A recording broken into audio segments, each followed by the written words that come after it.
So, Tides of Vengeance launched and it had its hiccups. Some things weren't working properly, some things were not announced, and it essentially left a bad first impression on the community. Thankfully, Ian and Josh swooped in to save the day with a Q&A. The Q&As that these guys are doing seem to be getting better each time, and at least this one answered some of the issues and questions people have been having lately, and it's looking good. As we all know, a few of the changes that Tides of Vengeance brought were about professions and artifact knowledge. It sucked for a lot of people to essentially have the changes, but the lack of foresight from Blizz in announcing them earlier made it worse. We did get some insight on these, as well as other topics addressed in the Q&A, and it actually made me a bit positive. The first major question asked and answered was about the professions and how they were not announced or communicated in any way. Essentially, Ian mentioned that they intended to make professions be required for wearing the crafted gear from said profession, and they added it without realizing. The fact that this was undocumented was intentional, since they don't plan to document all the little changes and present us with pages of fixes that we need to browse to find what we are looking for. The fact that people logged in and found themselves unable to wear the crafted gear was not intentional, and of course was rectified.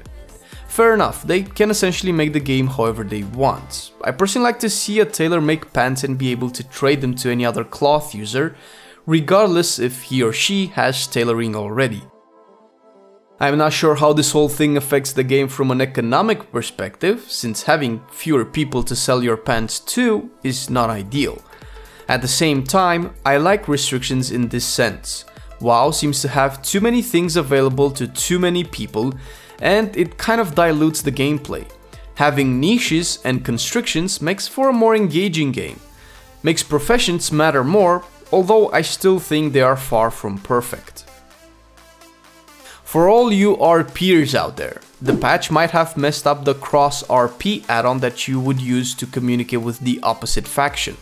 However, Ian did mention they are planning on adding the Elixir of Tongues that will let you understand the opposite faction for 1 hour, but they cannot understand you unless they are also using the Elixir. The reasoning for this is purely consent. If someone doesn't want to talk to you, they shouldn't be forced to listen to you, in RP realms of course. The delay in Battle for Dazala lore has been explained as well, although many of you might have guessed it or already know it. If the raid would have been released together with the patch, it would have cut Uldir too short, since previous expansions, Emerald Nightmare for instance, had the raid for about 4 months, where Uldir has only been live for about 3 so far. Additionally, I believe the patch was released a month and a half before Season 2 because of the changes that we needed to happen and needed to happen quicker. So you could say that right now we are in what should have been patch 8.0. Speaking of Season 2, we now have the Titan Residue currency that we use for Azerite armor, and so far Ian mentioned they don't want multiple currencies for multiple patches of gear, so most likely this current one is the only one we will use for Azerite purchase until BFA ends. To translate that into transitioning from patch to patch, or in this case Season 1 to Season 2, the gear pricing will differ. Meaning that right now you have either the option to buy Azerite and fill in your weaker item slots, or bank the currency until Season 2 is out. If you save it, you might be able to buy a big Season 2 Azerite piece at a higher level, but the price of it will be higher than what we have now, so you might be stuck with 1 item instead of what could be 2 to 3 items for now. So they are trying to lower the incentive of saving up Titan Residue and gaining a big lead in eye level once the new gear with the higher eye level cap will be released. In terms of the artifact knowledge, there are 2 aspects that have been addressed. One is the fact that it happened and might gimp other people from getting up to date with their necks until the raid releases. The reason the cap exists is to stop the progression from snowballing, where people just farm it until Season 2, and once Season 2 launches, they essentially have access to all the Azerite traits, which sounds incredibly silly, not being able to use the traits we get. This is the part I don't agree with, and it's the part that actually poses the problem, to which Ian agreed as well. On the other side, if we farm the neck now, a part of progression that the game offers in terms of steadily unlocking content, in this case traits, that we already have admittedly, will be gone, and that's what I don't want to see. The fact that the progression and inherent system is shit to begin with, that's a separate issue. An issue that Ian confirmed to not be as much of a pain in the future. Patch 8.1 and Season 2 essentially will be the last season of BFA where we need to farm for traits. Once 8.2 rolls out, all traits will be automatically available. On top of this, in answering a separate question, Ian said they are looking to work or rework the way the neck operates so that the progression moves away from the Azerite pieces and into the neck itself.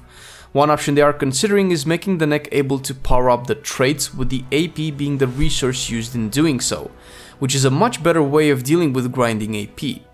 Is it the best? No. Is it playable and not a hindrance? Yep, or I think so at least.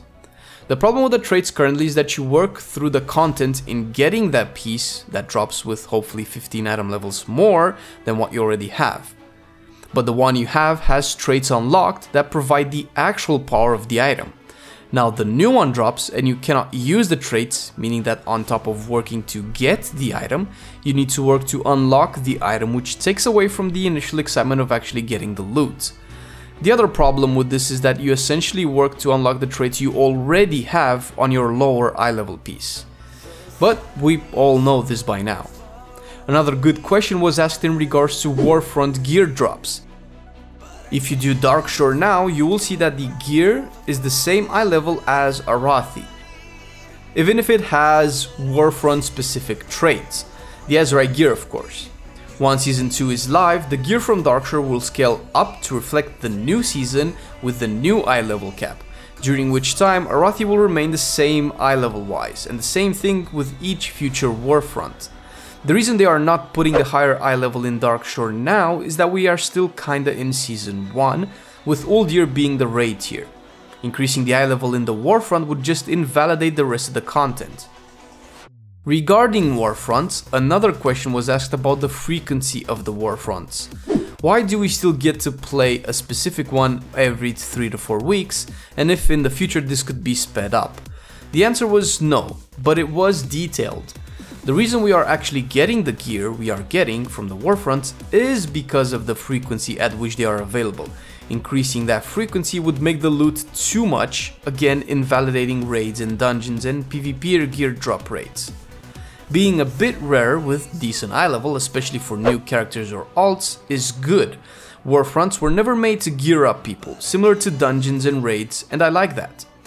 Warfronts are a mechanic added in this expansion for extra fun and content. Dungeons, raids and arenas should be the main source for gear for people focused on that specific content.